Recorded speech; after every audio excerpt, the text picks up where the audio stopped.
नमस्कार, म सुनु श्रेष्ठ। आज हामी यो फाइनान्शियल म्यानेजमेन्टको क्यापिटल बजेटिङ भन्ने एकदमै इम्पोर्टेन्ट च्याप्टरको बारेमा हामी कुरा गर्छौँ। आज यो भिडियोमा चाहिँ हामी थ्योरिटिकल एस्पेक्टको बारेमा कुरा गर्छौँ र न्युमेरिकलको लागि नेक्स्ट भिडियोहरू पार्ट 2, पार्ट 3हरू हेर्नु होला। र यो च्याप्टर चाहिँ एकदमै इम्पोर्टेन्ट छ है। त्यही भएको कारणले गर्दा हाम्रो यो बिबिएसको थर्ड इयर, त्यसै गरी बिबिएमको फोर्थ सेम, त्यसै गरी बिबिएको विभिन्न सेमिस्टरहरूमा यो च्याप्टरबाट क्वेसन आउँछ र त्यसै गरी ब्याचलर्समा मात्र नभएर मास्टर्समा पनि यो क्वेसन आउँछ। मास्टर्सको सेकेन्ड सेम, एमबिएसको सेकेन्ड सेम र एमबिएको विभिन्न सेमिस्टरहरूमा यो च्याप्टरबाट चाहिँ क्वेसन सोधेको पाइन्छ। र त्यसै गरी यो प्लस 2को फाइनेन्स, प्लस 2मा पनि फाइनेन्स पढाइ हुन्छ। एकदमै थोरै कलेजहरूले प्लस 2मा फाइनेन्स पनि पढाइरहेको छ। र प्लस 2 यो क्लास 12को फाइनेन्समा पनि यो क्यापिटल बजेटिङ राखिएको छ। त्यही भएर यो एकदमै इम्पोर्टेन्ट च्याप्टर हो। र त्यसै गरी प्राय लङ क्वेसन, यो च्याप्टरबाट प्राय लङ क्वेसन आउँछ। र त्यसै गरी फाइनेन्समा मात्र होइन, एकाउन्टमा पनि यो च्याप्टर पढाइ हुन्छ। फाइनेन्सियल एकाउन्टिङमा पनि यो ब्याचलर्स र मास्टर्सको एकाउन्टमा पनि यो च्याप्टर राखिएको छ। त्यही भएर तपाईँहरूले बुझिसक्नु भयो कि यो च्याप्टर कतिको इम्पोर्टेन्ट छ है। र अब यसको डेफिनेसनमा जाँदाखेरि फर्स्टमा यसमा क्यापिटल र बजेटिङ जम्मा दुईवटा वर्ड छ। क्यापिटल भनेको रुपैयाँ पैसा, क्यासको कुरा भयो। र त्यसै गरी बजेटिङ भन्ने बित्तिकै प्लानिङ है। र अब यसको चाहिँ डेफिनेसनमा जाँदाखेरि यसको meaning the planning and decision making of investment on long term assets or projects है। अब यहाँ के कुरा छ भन्दा सबभन्दा फर्स्टमा प्लानिङ छ। यो प्लानिङ भनेको कस्तो भन्दा यहाँ हामी जहिले पनि फ्युचरमा हुने क्यास फ्लोहरू, फ्युचरमा कुनै एउटा प्रोजेक्ट, कुनै एउटा बिजनेस वा मेसिनहरू किन्ने जुनसुकै आइडियाहरू हुनसक्छ, त्यो फ्युचरमा गर्ने हो। तर त्यसको क्यास फ्लो अहिले नै इस्टिमेट गरेर त्यो प्रोजेक्ट राम्रो वा नराम्रो भनेर अहिले नै हामी फाइनेन्सियल डिसिजन मेकिङ गर्ने काम गर्छौँ। त्यही भएर यो फ्युचरमा हुन्छ र आज चाहिँ बल्ल हामी प्लानिङ गर्दैछौँ। यो क्यापिटल बजेटिङ भनेको प्लानिङ हो, एक्जिक्युसन होइन। र त्यसै गरी डिसिजन मेकिङ, के को डिसिजन मेकिङ भन्दा फ्युचरमा कुनै पनि प्रोजेक्ट वा कुनै मेसिनहरू किन्ने नकिन्ने, कुनै प्रोजेक्टमा हात हाल्ने नहाल्ने, कुनै जस्तै रिप्लेसमेन्टहरू गर्ने, रिप्लेसमेन्ट डिसिजन गर्ने नगर्ने, वा प्रोजेक्टहरू एक्सपान्ड गर्ने नगर्ने, त्यस्ता विभिन्न कुराहरू चाहिँ के त अब आज चाहिँ हामी प्लानिङ गर्छौँ, त्यसको फोरकास्ट गर्छौँ, इस्टिमेसन गर्छौँ, बजेट बनाउँछौँ र यदि हामीलाई राम्रो लाग्यो, प्रफिटेबल लाग्यो भने हामी त्यो काम गर्छौँ, नत्र त्यो काम गर्दैनौँ वा रिजेक्ट गर्छौँ। ठिक छ, त्यो डिसिजन मेकिङ गर्ने काम गर्छौँ। र के को डिसिजन मेकिङ भन्दा investment on long term assets. त्यो लङ टर्म एसेट्स, त्यो सर्ट टर्मको लागि होइन कि लङ टर्म एसेट्स वा मेसिनहरू किन्ने, प्रोजेक्टहरूमा इन्भेस्ट गर्ने नगर्ने, एक्सपान्सन गर्ने कि नगर्ने, त्यस्ता कुराहरूमा चाहिँ इन्भेस्टमेन्ट गर्ने कि नगर्ने भन्ने डिसिजन मेकिङ गर्छौँ। ठिक छ। र त्यसै गरी यसमा हामीले के गर्छौँ भन्दा numerically compare all incomes and expenditure. अब इन्कम भनेको चाहिँ यहाँ चाहिँ हाम्रो क्यास फ्लो, त्यो प्रोजेक्ट वा त्यो एसेट्सबाट चाहिँ हाम्रो क्यास फ्लो जेनेरेसन कति हुन्छ, कतिको क्यास इन्फ्लो हुन्छ। र त्यसै गरी एक्सपेन्डिचर, अब यहाँ चाहिँ हामी क्यापिटल बजेटिङमा एक्सपेन्डिचरलाई एनसिओ भन्छौँ, नेट क्यास आउटले। त्यो कति खर्च लाग्छ र त्यो खर्च र क्यास फ्लो चाहिँ हामी कम्पेयर गर्छौँ। र कम्पेयर गर्दाखेरि क्यास फ्लो बढी छ कि क्यास इन्फ्लो बढी छ कि यो क्यास आउटफ्लो बढी छ, त्यहाँबाट चाहिँ के त हामीले डिसिजन मेकिङ गर्छौँ। इन्फ्लो बढी भयो भने पक्कै हामीलाई प्रफिट हुन्छ र प्रफिट भयो भने बल्ल हामी त्यो काम गर्छौँ, त्यो प्रोजेक्टमा इन्भेस्ट गर्ने। वा नत्र चाहिँ यदि चाहिँ प्रफिट कम छ वा नेगेटिभ प्रफिट छ भने हामी त्यो काम गर्दैनौँ। ठिक छ। र त्यो ओभरअल गर्ने कामलाई नै, त्यो प्रोसिड्युरलाई नै हामी क्यापिटल बजेटिङ भनेर भन्छौँ। ठिक छ। त्यसै गरी अर्को कुरा यहाँ इम्पोर्टेन्स वा सिग्निफिकेन्स, यो किन इम्पोर्टेन्ट छ भन्दा यो भनेको लङ टर्म गोलसँग सम्बन्धित छ। कुनै पनि कम्पनीको, कुनै पनि बिजनेस अर्गनाइजेसनको एउटा लङ टर्म एउटा प्लानिङ वा लङ टर्म गोल अचिभ गर्नको लागि क्यापिटल बजेटिङले हेल्प गर्छ। त्यही भएर लङ टर्म गोलसँग यो सम्बन्धित छ। त्यसै गरी large amount is invested in this project है। यो लार्ज अमाउन्ट चाहिँ इन्भल्भ हुन्छ वा इन्भेस्ट गर्नुपर्छ। त्यसै गरी इरिभर्सिबल। अब रिभर्सिबल भनेको कस्तो भन्दा त्यसलाई चेन्ज गर्न मिल्ने हो, त्यसलाई फ्लेक्जिबल वा भनौँ एउटा त्यसलाई चेन्ज गर्न मिल्ने।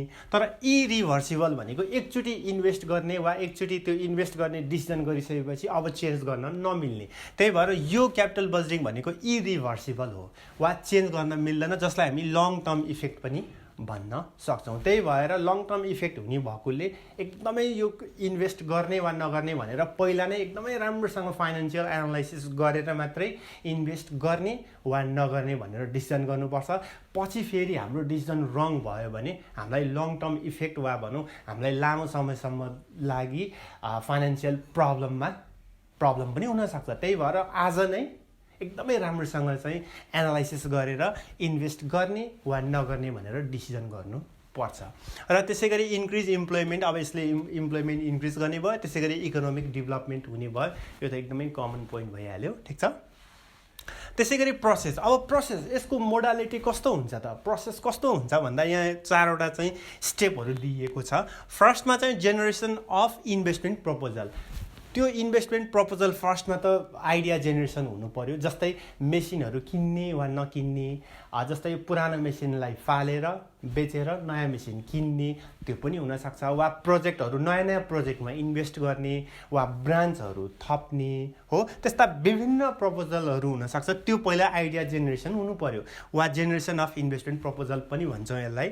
र त्यसपछि सेकेन्ड स्टेजमा हामी के भन्छौँ? Estimation of cash flow.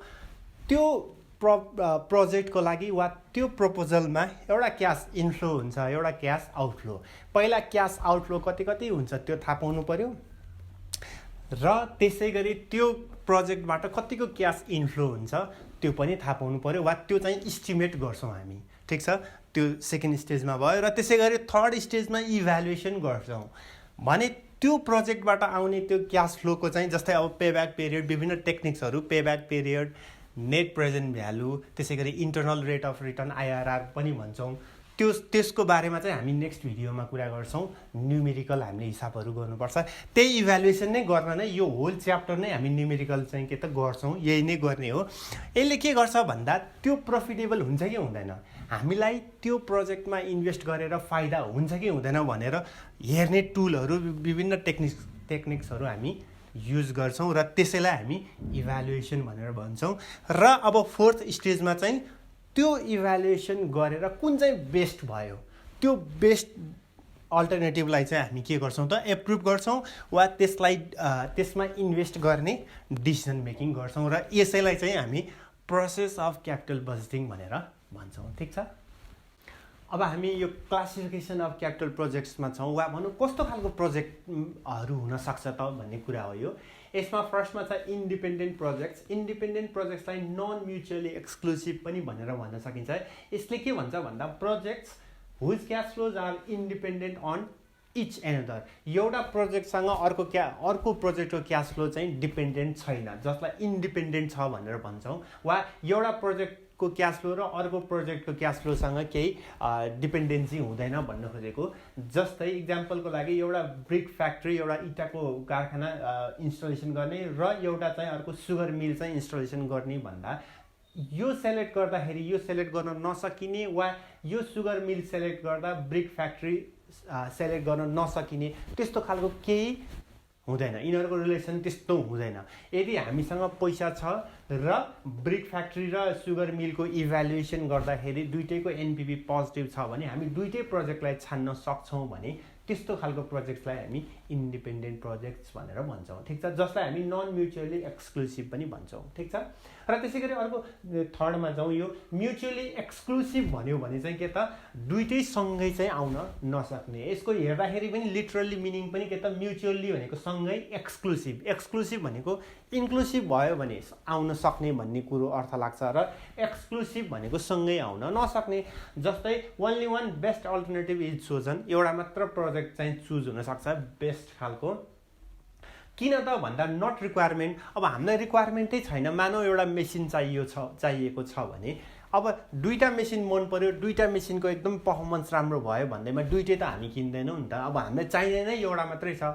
जस्तै मलाई बाइक मन पर्यो, एउटा बाइक किन्नु पर्यो, मलाई युनिकर्न पनि मन पर्यो, पल्सर पनि मन पर्यो भने दुईटै किन्ने कुरो आउँदैन नि त। मलाई यो बाइक त एउटा रिक्वायरमेन्ट हो हाम्रो, ठिक छ। त्यही भएर रिक्वायरमेन्ट चाहिँ जस्तो हो, यो रिक्वायरमेन्ट नै दुईटाको रिक्वायरमेन्ट हुँदैन, हामीलाई एउटा मात्र रिक्वायरमेन्ट हुन्छ। त्यही भएर एउटा बेस्ट अल्टरनेटिभ चाहिँ छानिन्छ यहाँ। र एउटा अर्को कुरो भनेको ड्यु टु क्यापिटल कन्स्ट्रेन्ट, हामीसँग क्यापिटल पनि त एउटैको लागि मात्र छ होला नि त। जस्तै मेसिन दुईटा किन्ने हामीसँग पैसा छैन होला, हो। त्यही भएर एउटा बेस्ट अल्टरनेटिभ मात्र छानिन्छ भने त्यसलाई हामी म्युचुअली एक्सक्लुसिभ भनेर भन्छौँ, ठिक छ। एउटा चाहिँ के त, अब इक्जाम्पल अर्को भन्दा मानौ एउटा बिहे गर्नु छ भने हामीले पक्कै दुईटालाई त बिहे गर्दैन होला, ठिक छ। एउटा बेस्ट अल्टरनेटिभ छानिन्छ भने हो त्यस्तोलाई चाहिँ के त हामी म्युचुअली एक्सक्लुसिभ भनेर भन्छौँ, ठिक छ।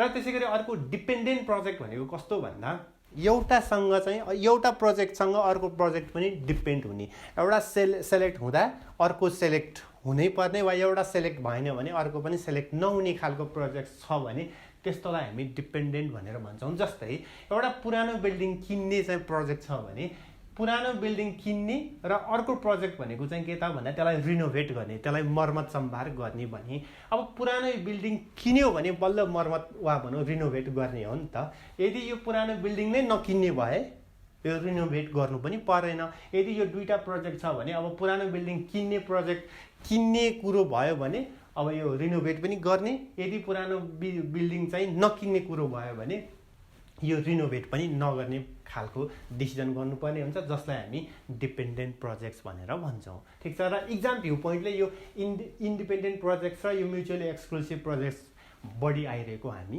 पाउँछौँ है यो फाइनेन्समा।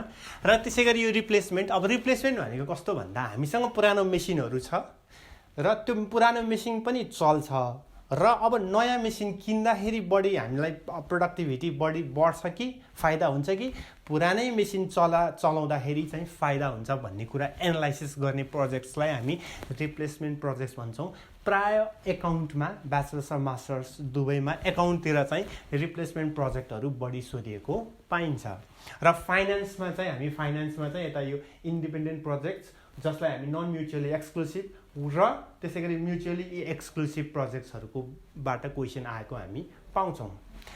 र त्यसै गरी अर्को एक्सपान्सन भनेको बिजनेसलाई एक्सपान्ड गर्ने वा नगर्ने भन्ने खालको प्रोजेक्ट्स, ठिक छ, त्यस्तो खालको। र त्यसै गरी डाइभर्सिफिकेसन, अब डाइभर्सिफिकेसन र एक्सपान्सन झन्डै मिल्छ।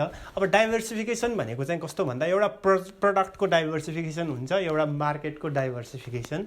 अब प्रडक्टको डाइभर्सिफिकेसन भनेको कस्तो हो भन्दा हामीसँग 5वटा प्रडक्ट छ अलरेडी भने अब 6वटा बनाउने 7वटा बनाउने खालको त्यस्तो खालको डिसिजन वा त्यस्तो खालको प्रोजेक्ट छ भने प्रोडक्ट डाइभर्सिफिकेसन भनिन्छ।